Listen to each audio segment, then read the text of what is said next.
Société nationale des Québécoises et des Québécois de la région de Thetford est fière de vous présenter l'émission Appalaches en quelques mots. Bonjour, ici Isabelle Lecourt, députée de Lotbinière-Frontenac à l'Assemblée nationale du Québec.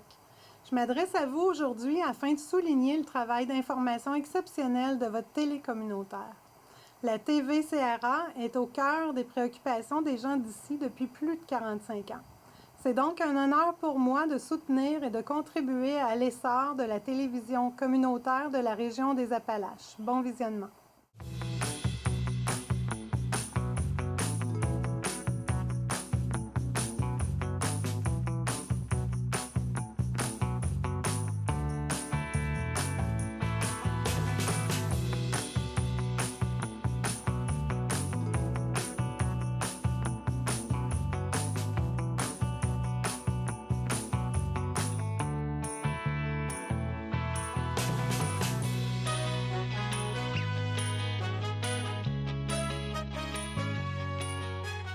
Madame, Monsieur, bienvenue à votre émission d'information habituelle Appalaches en quelques mots.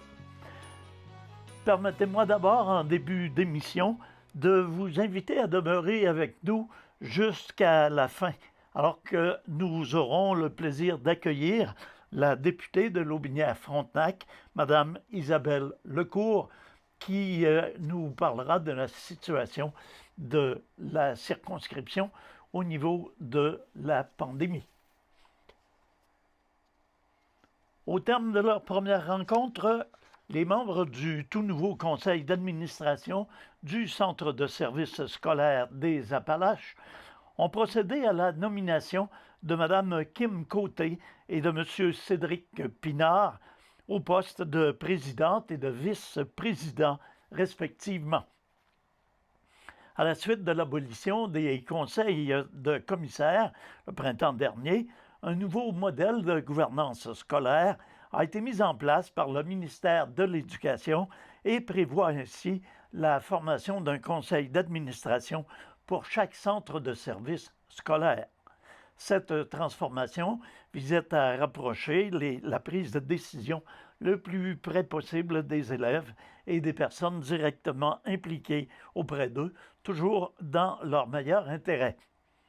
Constitué de 15 membres, dont 5 chacun en provenance du comité de parents, de la communauté et du personnel du Centre de services des Appalaches, le conseil d'administration est chargé d'administrer les affaires du Centre de services scolaires dans le but d'assurer une saine gestion des fonds publics tout en veillant à ce que les établissements bénéficient des conditions optimales pour la réalisation de leur mission éducative.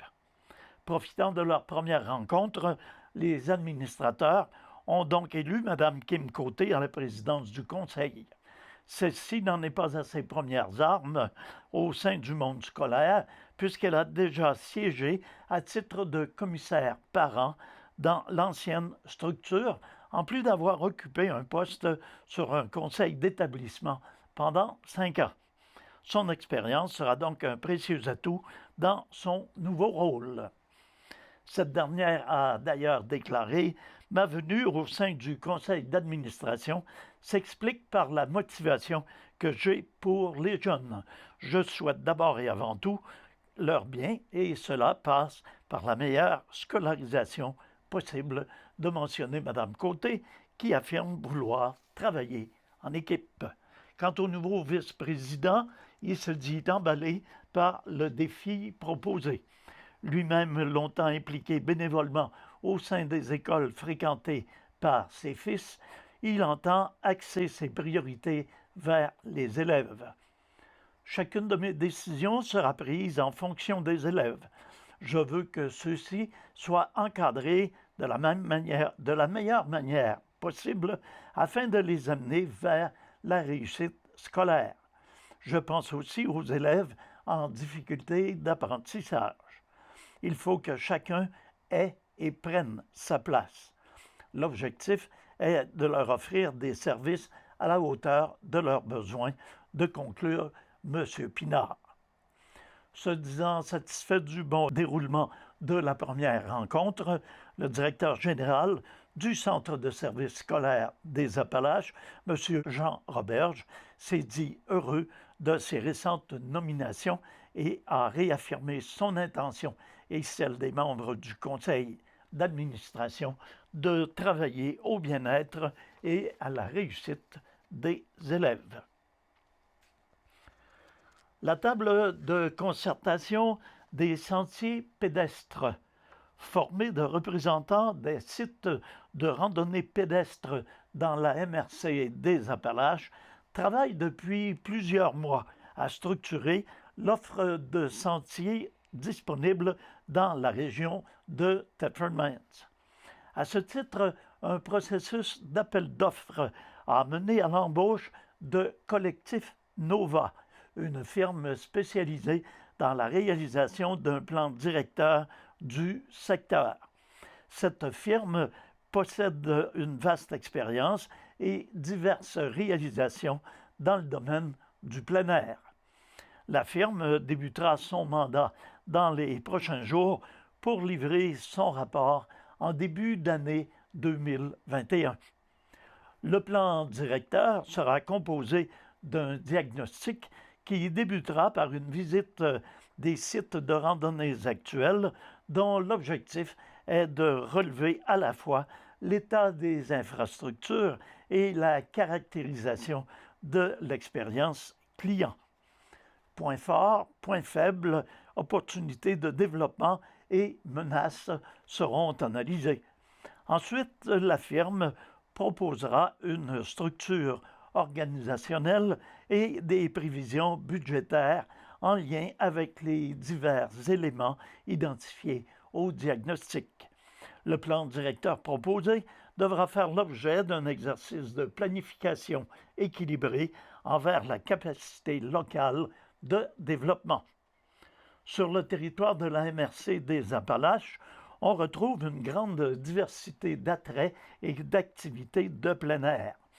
La planification stratégique en tourisme 2017-2021 a d'ailleurs ciblé cette diversité comme une thématique à renforcer pour positionner le territoire sur la scène touristique provinciale. La MRC des Appalaches a également la préoccupation d'assurer la pérennité des infrastructures existantes. Le plan directeur servira à guider les interventions et les investissements à venir. En 2019, la MRC des Appalaches a mandaté la Société de développement économique de la région de Thetford pour travailler à développer un plan d'ensemble du secteur plein air, incluant, sans s'y astreindre, une stratégie d'harmonisation, d'intégration de l'offre, de la gestion des opérations et de développement des activités et services. La première étape a été de mobiliser les acteurs du milieu du tourisme de plein air autour d'une table de concertation. Malgré la pandémie qui sévit depuis plusieurs mois, les membres du comité de la personnalité de l'année dans le cadre du Gala Zénith ont décidé de poursuivre la nomination d'individus ou d'entreprises qui se sont distingués au cours des derniers mois. Ainsi, le titre de personnalité du mois de mars 2020 a été décerné à M. Serge Larouche pour souligner son geste héroïque ayant eu pour heureux résultat de sauver la vie d'un ami. Lors d'un voyage de pêche au saumon sur la rivière Patapédia, près de Cozaspcal, M. Larouche, a littéralement sauvé la vie de son compagnon, M. Claude Gagnon, lorsque leur embarcation a chaviré. Incidemment, M. Larouche a été honoré le 9 mars dernier à l'hôtel du Parlement de Québec en recevant l'hommage au civisme, une cérémonie qui récompense des gens ayant fait preuve de courage et d'héroïsme. Pour avril, la personnalité du mois est revenu à plusieurs entreprises de la région de Thetford qui ont contribué à aider le milieu de la santé et de la protection des travailleurs et des citoyens dans le cadre de la COVID-19. En partenariat avec ProLab Technologies et Solutions Chemco, le centre de recherche Oléotech, maintenant connu sous le nouveau vocable de Kixmec, a produit un gel désinfectant pour le milieu de la santé. Pour sa part, Optimoul a procédé à la production de visières de protection destinées au personnel de la santé, en collaboration avec la cordonnerie Tout à Neuf, Sumacom et le Centre de technologie minérale et de plasturgie, CTMP, maintenant connu sous l'appellation de Coalia. Enfin, Itris Medical a développé une technologie visant à remplacer les masques N95. Le nouveau masque possède un dispositif qui permet d'éliminer le virus de l'air inspiré et expiré. Pour les membres du comité de sélection, il était impossible de ne pas reconnaître le mérite de ces entreprises de la région. Incidemment, la direction de la Chambre de commerce et d'industrie de Thetford Mines a décidé de reporter au mois de mai 2021 la 13e édition du Gala Zénith de la région de Thetford en raison des mesures sanitaires qui prévalent au cours de cette période de pandémie. Pour féliciter son désir d'apprendre, sa curiosité et son besoin de s'améliorer par la formation, la Fédération régionale de l'UPA et le collectif en formation agricole de la Chaudière-Appalaches ont remis leur bourse annuelle de 250 $ à M. Daniel Pinette d'Irlande. M. Pinette est un acériculteur de 49 ans qui œuvre dans la production de sirop d'érable biologique. Il a fait l'acquisition de sa première érablière avec son père en 2000 pour devenir propriétaire unique en 2010. Ensuite, il a fait l'achat de la terre paternelle avec sa conjointe en 2016 et est ainsi devenu propriétaire d'une seconde érablière. Aujourd'hui, les deux érablières dénombrent 6400 entailles au total. Le collectif de formation possède plus d'une vingtaine de thématiques en formation acéricole dans la région. Celle-ci traite de la calibration des instruments de mesure, de la filtration du sirop d'érable et de son emballage, en passant par la transformation et l'amélioration de son goût. Il y a également une formation sur la reconnaissance des acquis pour le diplôme d'études professionnelles en acériculteur qui a débuté cet automne. Comme l'acériculture est au cœur de notre offre de cours cette année, nous voulions féliciter les efforts en formation continue d'un producteur agricole. Ainsi, M. Pinette s'est rapidement distingué puisque son nom revenait souvent sur nos listes de présence, d'indiquer Mme Sandy Roy du collectif en formation agricole de la Chaudière-Appalaches. La formation permet d'appliquer différentes techniques pour augmenter les rendements de production et aide à prendre des décisions sur certains changements à apporter dans nos fonctionnements, de préciser M. Pinette, qui souligne qu'elle propose d'autres manières de faire. M. Pinette, qui a suivi, entre autres, de la formation continue sur l'entaillage des érables, la fiscalité agricole, le sirop d'érable de qualité, l'aménagement de l'érablière, la culture du sureau et du ginseng, s'est dit heureux d'accepter cette bourse habituellement remise lors de l'Assemblée générale annuelle de la Fédération régionale de l'Union des producteurs agricoles qui, dans le contexte pandémique, a tenu son événement de façon virtuelle le 22 octobre dernier. Dans les prochaines années, M. Pinette entrevoient de suivre les formations auxquelles ils souhaitent participer, à savoir celles sur l'évaporation de l'eau d'érable, l'installation de la tubulure et l'osmose. Alors voilà ce qui met un terme à cette partie de nos informations. Dans quelques instants, nous retrouvons Madame Lecourt qui, il n'y a pas si longtemps, lançait un appel à la collaboration des gens de la circonscription de Lotbinière-Frontenac pour le respect des mesures sanitaires en place afin de freiner la propagation de la COVID dans la région. Alors, allons rejoindre Madame Lecourt. Alors, comme promis, nous avons le plaisir d'accueillir Madame Lecourt. Alors, Madame Lecourt, bienvenue chez nous. Bonjour. Alors, merci d'avoir répondu à notre appel. Alors, vous êtes ici pour lancer un appel, justement, parce que la situation serait alarmante.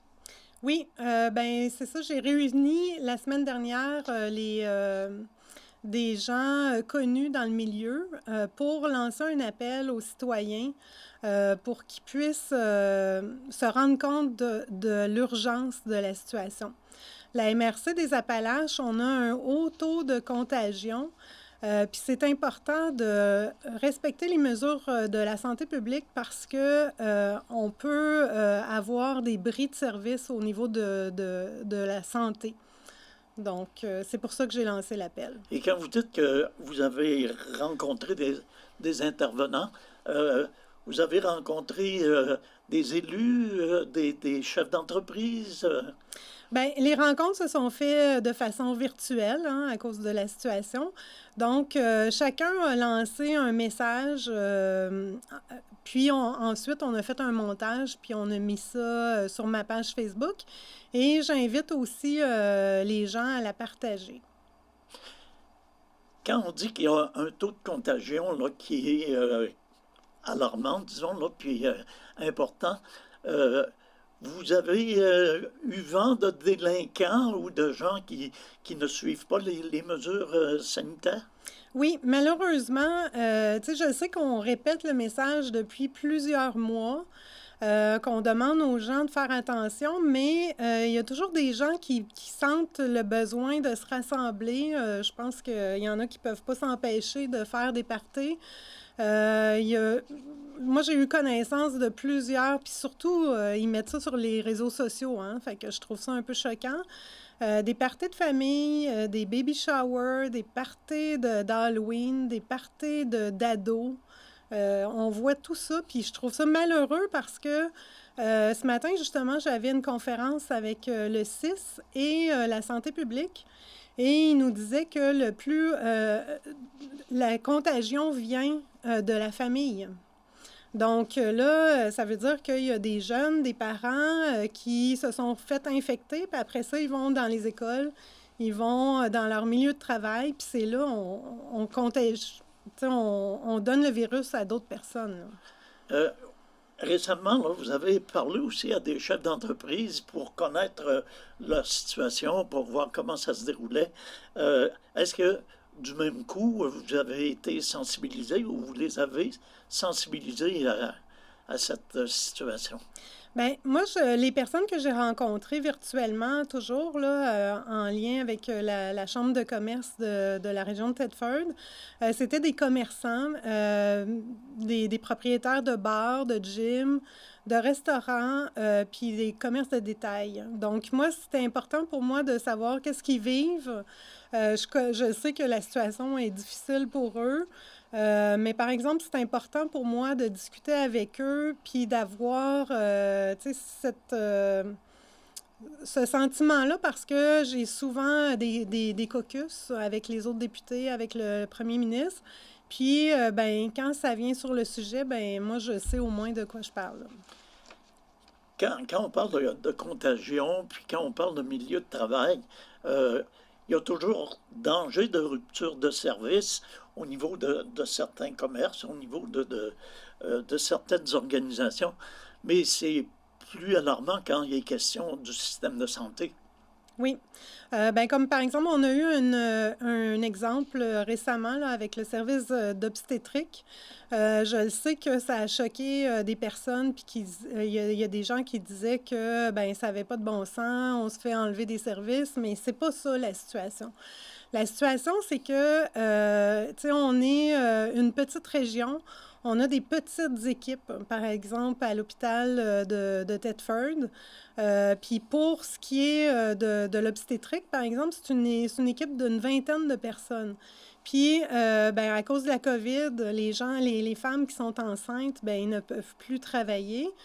Donc, on avait déjà des congés de maternité. Puis, il y a déjà aussi des personnes qui sont en congé à cause de la COVID. Donc, on se retrouve avec, je pense, 11 ou 12 personnes en congé. Donc, c'est plus que la moitié du département. Donc, pour ceux qui restent encore au travail, mais la situation devient insoutenable parce qu'ils doivent travailler trop longtemps.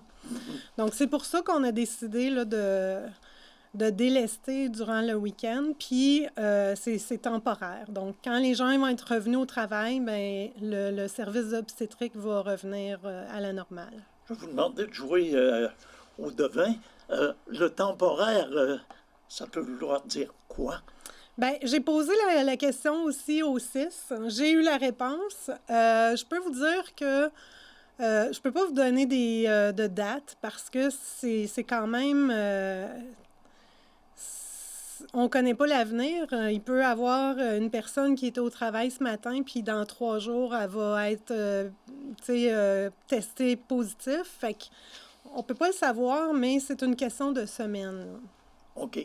Et je suppose que c'est relativement au nombre de personnes qui reviendront en poste? Oui, c'est ça. OK.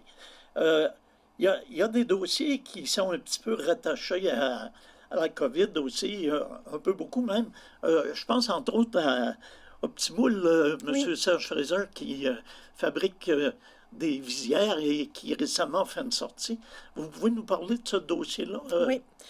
Justement, moi, je suis allée visiter l'entreprise là, au début de la COVID, là, quand il y a eu un appel à tous, là, à toutes les entreprises là, pour savoir s'ils pouvaient fournir du matériel.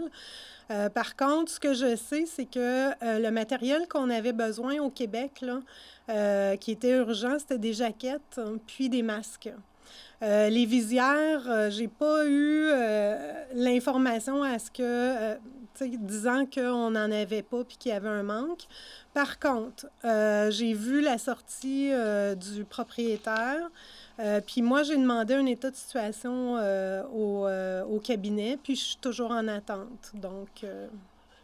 Mais c'est un dossier qui demeure actif. C'est un dossier qui demeure actif. Puis c'est certain, par exemple, que quand on offre nos services au gouvernement, il ne faut pas s'attendre non plus à ce que toutes les entreprises du Québec soient choisies aussi. Donc, il faut faire la part des choses, mais j'attends l'état de situation pour connaître les détails. Un autre dossier qui n'est pas nécessairement relié à la COVID, mais qui est quand même important pour la région, celui de Pultral. Oui. Ça se passe comment? Ça se passe bien. Moi, je suis en contact avec M. Drouin, le propriétaire. Puis, il me dit que il est en discussion avec le MTQ, puis que ça a l'air avancé. Donc, je suis le dossier pour être certain là, qu'il y ait des portes qui s'ouvrent pour cette entreprise-là. Madame Lecourt, vous vouliez lancer un appel. Je pense que si vous voulez vous adresser à la population, je vous donne les 2 petites minutes qui restent pour le faire. Parfait. Donc, je demande à tout le monde de respecter les mesures de santé publique. On le dit beaucoup, on le dit souvent. Je sais que les gens sont un peu tannés. Moi aussi, je suis tannée, mais si on veut se débarrasser du virus, il faut que tout le monde respecte les mesures de santé publique. Merci. Alors, je vous remercie infiniment de vous être prêté à cette rencontre, puis on espère qu'on aura le plaisir de vous réinviter à nouveau. Merci beaucoup. Alors, quant à vous, on vous remercie également d'avoir été des nôtres. On vous invite à être là la semaine prochaine pour un bulletin semblable. Entre-temps, demeurez à l'écoute. Notre programmation se poursuit. Bonne semaine, prenez soin de vous, prenez soin des vôtres.